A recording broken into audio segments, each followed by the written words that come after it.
سلام و درود دوستان، روزتون بخیر. امیدوارم که حالتون خوب باشه. دیروز من 2 تا کلیپ گذاشتم، ولی خب کلیپ های ما بیشتر صحبت بود، نه به اون صورت آموزش روی چارت. ولی خب مطلب خیلی زیاده، به قول معروف نصیحت زیاده. هر چقدر ما بخوایم اینو ادامه بدیم بیشتر میشه. به هر حال دوستان علاقه دارن که روی چارت، روی موقعیت ها و روش ها بیشتر دقت بکنن، ولی خب همه چی در کنار هم لازمه کار ما هست. به هر حال روی نماد طلا امروز صحبت بکنیم و اینکه این نماد وحشی، یک اسب وحشی که اگر رم بکنه دیگه میتونه سودهای فوق‌العاده بالایی بده و هم میتونه ضررهای فوق‌العاده بالایی رو برای ما داشته باشه و اینکه حجم هایی که برای طلا وارد میشه فوق‌العاده بالاست. یعنی در کنار به قول معروف سودها ضررهای بسیاری هم داره، مگر اینکه قلقش رو شما به دست بیارید. خب در تایم روزانه، البته یه تایم بلند مدتش رو نگاه بکنیم، ماهانش رو. خب ببینید توی ماهانه نگاه میکنیم روند یا حالت صعودی رو داشته و الان داره یک روند نزولی یا اصلا میتونیم بگیم اصلاح شاید میزنه. چرا؟ ما اینجا یه لگی رو داشتیم، اگر اینجا رو نگاه کنید اینجا اومده یه بیسی رو ساخته و دوباره یه حرکتی رو کرده و داره یه اصلاح میزنه. خب من توی متا تریدر 5 دارم موضوع رو بهتون توضیح میدم و اینکه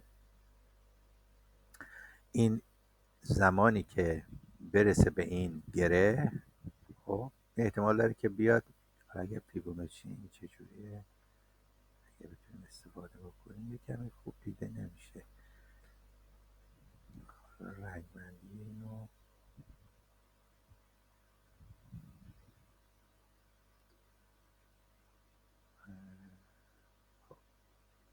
خب این الان داره یه اصلاحی رو به فیبوناچی ما میزنه. اگر نگاه بکنید اصلاح خیلی بیشتری هم زده.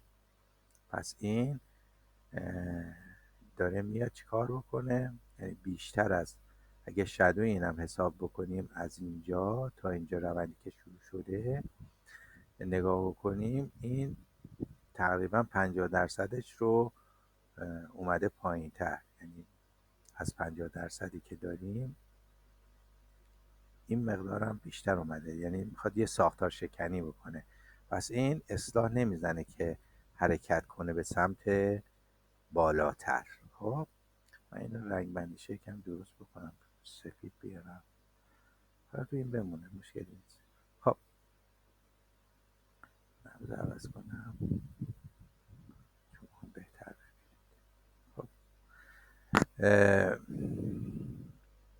پس این تا این گره احتمالا بیاد، یعنی توی این محدوده قیمتی 3300 نهایت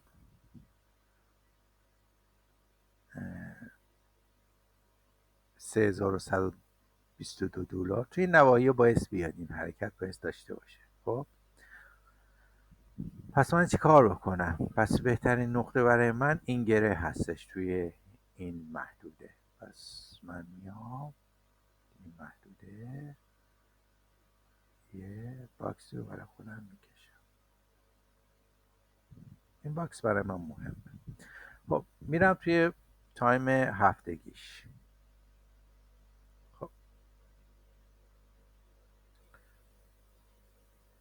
خب توی تایم هفتگی این داره به باکس من نزدیک شد. این ناحیه برای من خیلی مهم. اینجا ما گره داریم، اینجا ما ببینید اومده و یه حرکتی رو کرده. این موجیه که در این روندی که توی ماهانه ما نگاه کردیم اینجا ما دوباره یه بیسی رو داریم.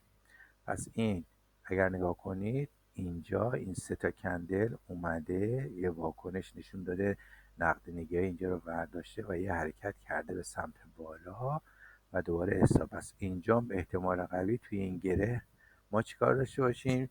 یه برگشت به سمت بالا داشته باشیم. پس این گره هم برای ما میتونه مهم باشه. خب البته اینو من میام چیکار میکنم؟ توی تایم روزانه گرهش رو در میارم. اینجا من چیزی از لحاظ کندلی بیشتر نمیتونم توجه کنم بهش. خب اگر اینو جواب بده. خب پس ما اینجا چی داریم؟ اوکی اینو داریم اینجا. این برای ما مهمه.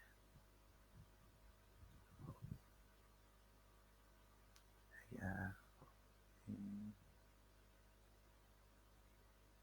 اینجا تا اینجا. خب ادامه بدم من.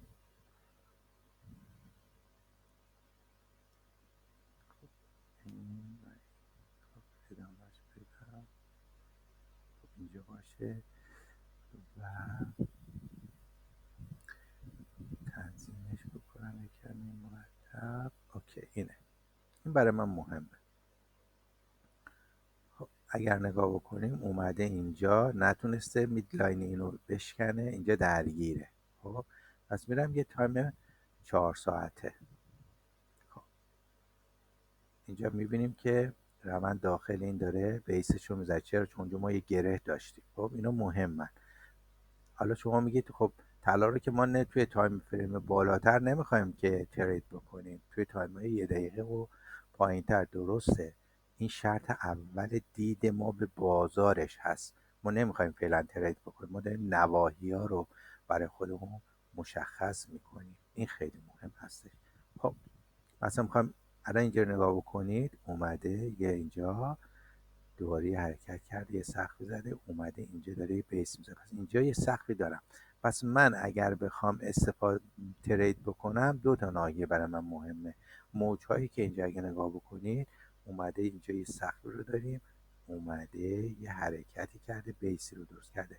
پس اینجا ما یه گره داریم. خب پس اینجا برای من مهمه. در آینده اگر من میخوام یه سل بگیرم دوباره از اینجا، یا اگر بای بگیرم تا اینجا میتونم، تا کجا میتونم ادامه داشته باشه حرکت من، این مهمه. خب پس این اینجا برای من مهم هستش. خب پس ما اینو میایم تایم 1 ساعته.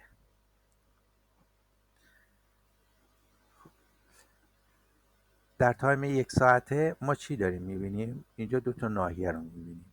اگر اینجا رو بشکنه این ادامه خواهد داد به سمت پایین. نه، اگر این باکس ما رو بشکنه ادامه خواهد داشت حرکتش به سمت بالاتر. خب نواحی بالاتر. خب ببینید اومده، اینم برای من مهمه. اینجا برای من مهمه.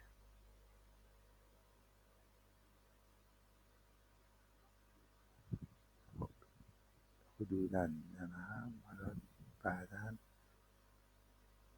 اینو ادامه میده. خب و اینجا هم برای من، چون داریم ما تو تایم فریم پایین تر میخواییم نوسان بگیریم. خیلی از دوستان میگن آقا طلا رو من توی تایم پایین تر، پس ما سعی میکنیم که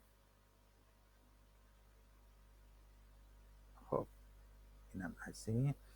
خب میرم تایم 15 دقیقه من. خب در تایم 15 دقیقه ببینید من یه اندیکاتوری به شما گذاشته بودم. خب اگر استفاده اینو میندازم الان روی چارت ببینیم که چی نشون میده برای ما. خب. ببینید الان این ناحیه، ببینید دقیقا هم افتاده بالای پیوت ما، افتاده دقیقا اینجا جایی که من کشیدم. خب پس اگر پیوت من شکسته میشه این حرکت خواهد کرد به پله ورود اول من که دقیقا این زونی که من اینجا کشیده بودم. ببینید زونی که من براتون کشیده بودم همین زون هستش. ادامهش حالا اینا. این زونایی که من کشیدم. خب دقیقا میبینید افتاده روی اینجا. پس من اینجا جایی هستش که میتونم یه پوزیشن سل رو بگیرم. اگر اینجا شکسته بشه این میتونه حرکت بکنه به کجا. خب توی تایم 15 دقیقه من میام نوایی‌هامو دوباره نگاه میکنم. اینجا ببینید اومده یه روندی رو اومده و یه اسپایک خیلی قوی هم اینجا داشته. خب پس اینجا یه گره هم میتونه برای من باشه.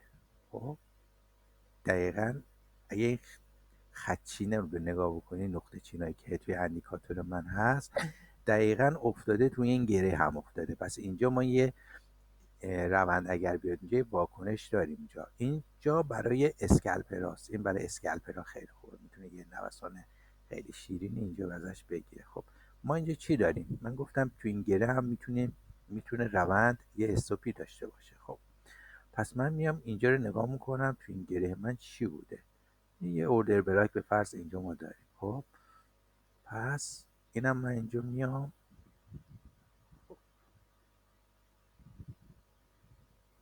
ولی اینجا شکننده هست این قسمت شکننده هستش. خب این رو من رنگشو اگر بتونم عوض کنم، رنگشو میکنم رنگ قرمز. اوکی. خب الان اگر نگاه بکنیم این زمان میخواد. خب توی تایم 15 دقیقه هستش. دقیقا افتاده این خطین داخل این زون قرمز من. پس اینجا برای من مهمه، قابل اطمینان تر اینه که من اینجا یه سل بگیرم. میتونم یه سل بگیرم تا اینجا ورود داشته باشم، تا این نوایی نوسانی رو بگیرم. خب و این زون نگاه کنید به پله دوم من نزدیک تره. خب و اینجا این خدچینی که افتاده توی اندیکاتور من زون سوم من بود که مشخص کردم. پس اینجا نوایی‌هایی هستش که روند میتونه بهش واکنش بده. الان ما میریم به فرض توی تایم 5 دقیقه. خب تایم 5 دقیقه این نوایی ما اگر نگاه کنید دوباره همین پله یک من توی این زون قرار داره و این خدچینی که اینجا میدلاین ما بین پله یک و پیوت ما هستش دقیقا با زونی که من اینجا گره‌ای که توی گذشته بودی همترازه، یعنی یکی هستش. پس اگر این روند بیاد اینجا رو بشکنه من اینجا یه دونه میتونم نوسان خوب بگیرم ازش، اینجا هم یه نوسان خوب بگیرم ازش. خب حالا در قسمت پایین تر چطور؟ اینم بایستی مثل همین ما چطور اینجا نوایی رو مشخص کردیم، گره های خریدمون هم بایستی میتونیم توی تایم فریم های بالاتر مشخص بکنیم و با توجه به این اندیکاتوری که من رایگانم برای شما دادم میتونید بندازید روش و استفادهش رو بکنید. دقیق قشنگ برای شما اینجا پله اول من هست، پله دوم من برای وروده، پله سوم و پله چهارم و در نهایت پله پنجم. اصلا بگیم پله سوم. خب اصلا پله سوم رو یه چک بکنیم سریع. میایم تایم روزانه، این پله سوم ما بود توی گذشتهش رو بریم. خب اینجا میشه ببینیم یه گره داریم ما دقیقا بالا سری چنج آف کارکتر ما. اینجا اگر نگاه کنیم پله سه ما که اینجا هست افتاده روی چنج آف کارکتری که اینجا شکل داده رفته بالا، شکسته اینجا. خب پس این برای من مهمه، این زون برای من مهمه، پله سه. خب رنگ اینو من سبزش بکنم.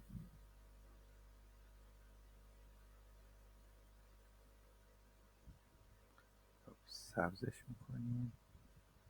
اوکی. حالا اینو من ادامه بدم بعدا بیام درستش کنم. خب پله سه ما دقیقا میبینید روی پله سه ما. پس اینجا یه ناحیه‌ای هستش که روند توی پله 3 میتونه برای ما یه ورود خوبی رو داشته باشیم، یه بای و یه نوسان خوبی رو ازش بگیریم. خب در تایم فریم 15 دقیقه ببینید دقیقاً با نواحی و گره، الان ببینید این که درست در اومد. الان ببینیم پله 1 و 2 ما چی. خب توی تایم حالا 4 ساعته من میام.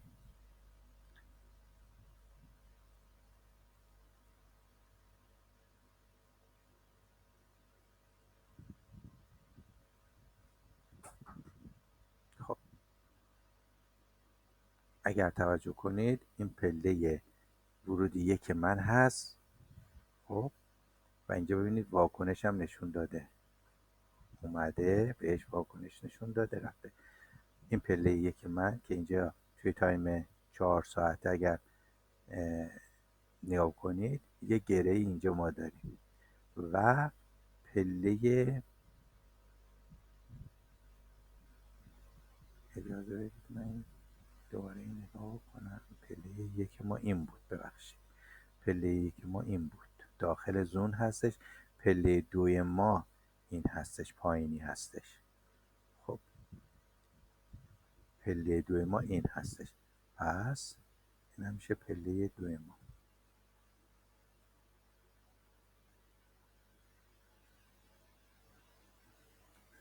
توی متا تریدر 5 مثل تریدینگ ویو نیست، اینا رو بایستی خیلی درد سر داره که بیایم اینو چیکار بکنیم. بذار دوباره اعصاب آدم خراب میکنه.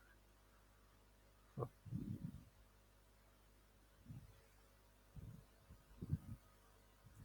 دوباره این ادامه بدیم، ادامه بدیم. حالا من تنظیمش میکنم دقیقا، اینا ادامهش رو بدیم.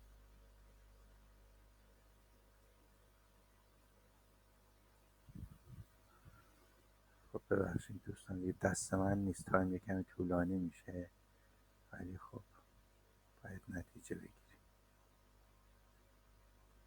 این تایم یک روزانه که اینو من بکشم سریعتر بیام. پله، ببخشید پله 1 ما بودش، این وسط پیوت ما هستش. خب الان من میام توی اینجا، این بود تایم، مثلا بریم 1 ساعتش بهتره.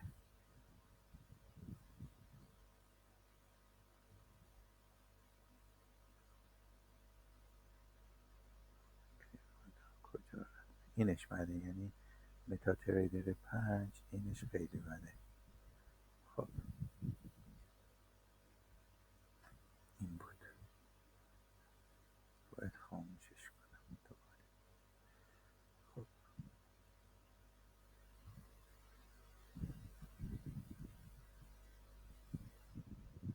اگه بیاد خب برم تایم 4 ساعته، این یکم میخواد اذیت کنم. خب خب خب خب خب اوکی بیا. خب اینجا بود دیگه، اینه. پس پله 1 ما این بود، پله 2 ما هم اینجاست. پله 2 ما ببینیم چی داره. دوستان ببخشید یکم طولانی میشه ولی مهمه، اینا واقعا مهم هستش. اون دوستی که به ما گفته بود ببینید پله 2 ما در تایم روزانه، چون میخوام سریعتر بیاد، اینو بردارم میفته توی این گره. ببینید اینه، اومده یه کندل قرمز دوباره حرکت کرده رفته بالا. خیلی هم میگن اوردر بلاک. خب پس این ناحیه هم یک ناحیه قوی میشه. اگر بریم توی تایم 4 ساعته خطی بندازم روی این که مشخص بشه. بریم تایم 4 ساعته.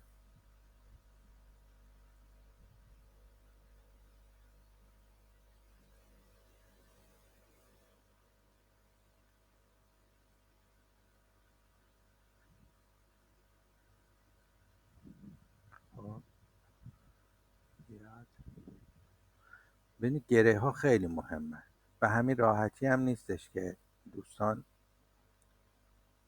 به قول معروف تو این کمی بد چیز میشه.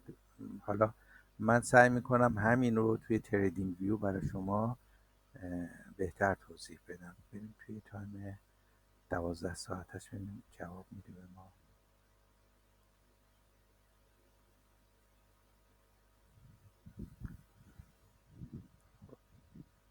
دیگه همون توی روزانه. خب اینجا بود اون گره. ببینید حالا کاری ندارم توی این نمیشه، من سعی میکنم همین رو توی تریدینگ ویو توضیحاتش رو بهتون بدم. پس نقطه نظر من این بود. این اندیکاتوری که من دادم براتون دوستان نمیدونم استفاده میکنید یا نه. حالا اونایی که استفاده میکنن نوش جونشون، حالا اونایی هم که استفاده نمیکنن که دیگه تصمیم با خودشون هستش. دقیقا یعنی کار کردم روی اینا. من واقعا خیلی روی همین، شما اگر بخواید بگردید اندیکاتور پیوت توی متا تریدر 5، نمیخوام خیلی به قول معروف داغش کنم، ولی مشابه اینا نمیتونید شما پیدا بکنید. اینا ابزارهایی که من برای خودم شخصی برای خودم ساختم، خب و استفاده هم دارم میکنم. و اینکه بهینه همین اندیکاتور، یعنی پیشرفته همین اندیکاتور رو من رباتش کردم، خب و قشنگ بهش دستور میدم و با توجه به یه سری شرطهای دیگه دارم ازش استفاده میکنم. خب من دیگه گذاشتم دیگه، بهتون دادم دیگه، حالا دیگه نمیدونم خود دانید استفاده میکنید نمیکنید دیگه، اون دیگه بستگی به خودتون داره، هیچ اصراری نیست، ولی حتما تستش بکنید ببینید به دردتون میخوره یا نه. یعنی من توصیه میکنم حتما یه تستی بکنید، بد نیست، ضرر نداره، خیلی کمکتون میتونه باشه، مخصوصا توی تایم فریم های پایین تر. توی تایم 1 دقیقه بذار من همه اینا رو پاک بکنم. خب توی تایم 1 دقیقه این روند ما هستش. خب الان تایم 1 دقیقه طلا هستیم. خب پس نقطه پله ورود من اینجاست، پله دوم من اینجا. 3 خوبه، 3 خیلی خوبه، درسته کمی زمان میبره ولی دیگه این حرکت کرد اینا رو شکست دیگه خسته میشه دیگه، جونی نداره، دوباره یه ریزش خوبی میتونه، سود خوبی هم بردید. حالا به فرض میخوای توی پله 1 ورود بکنی. خب توی تایم 1 دقیقه ما چی داریم اینجا؟ ببینید من میام پله 1 رو نگاه میکنم. خب پله 1 من افتاده رو سر اینجا، ببینید اینجا یه حرکت روندی بوده، یه کفی رو ساخته، یه گره و گره ما هم دقیقا روی این نقطه چینی که من اینجا براش گذاشتم که میشه میدلاین بین این دو، دقیقا تراز با این گره ما میشه و اینجا ما یه سقفی رو داریم. خب که اینم دقیقا این اگر حرکت بکنه تو اینجا پنچر میشه. پس ما میتونیم یه نوسان حالت اسکلبی یا تند و تیز اینجا رو ما داشته باشیم، از اینجا تا این میدلاین این ما بین این رو داشته باشیم. حالا اگر بریم تایم 5 دقیقهش، اینجا چی داریم؟ همین ببینید اینجا سقف، کف، سقف درست افتاده روی پله 1 ما، ببینید چه قشنگ افتاده این نواحی. حالا اینجا پله 2 ما، من ورود نمی کنم توی پله 2، من سعی میکنم اینجا ورود بکنم. چرا؟ سقف من اینجاست، نشون میده اینجا امنیتش بیشتر احتمال داره بیاد اینجا رو نقدینگیشو برداره بعد بیاد پایین. خب پس اینجا نشون میده نسبت به این کندلایی که اینجا شکل گرفته، امن‌ترین ناحیه برای من اینجا هستش، این گره هستش. درسته اینجا میتونم یه اسکلپ بگیرم ولی این میاد نقدینگی اینجا رو برداره بریزه، پس من سعی میکنم اینجا شکارش بکنم که این مقدار میزان رو سود ازش بگیرم. به هر حال دوستان خیلی تایم طولانی شد ولی امیدوارم که به دردتون بخوره. سعی میکنم توی تریدینگ ویو هم همین رو بذارم براتون. پیروز باشید.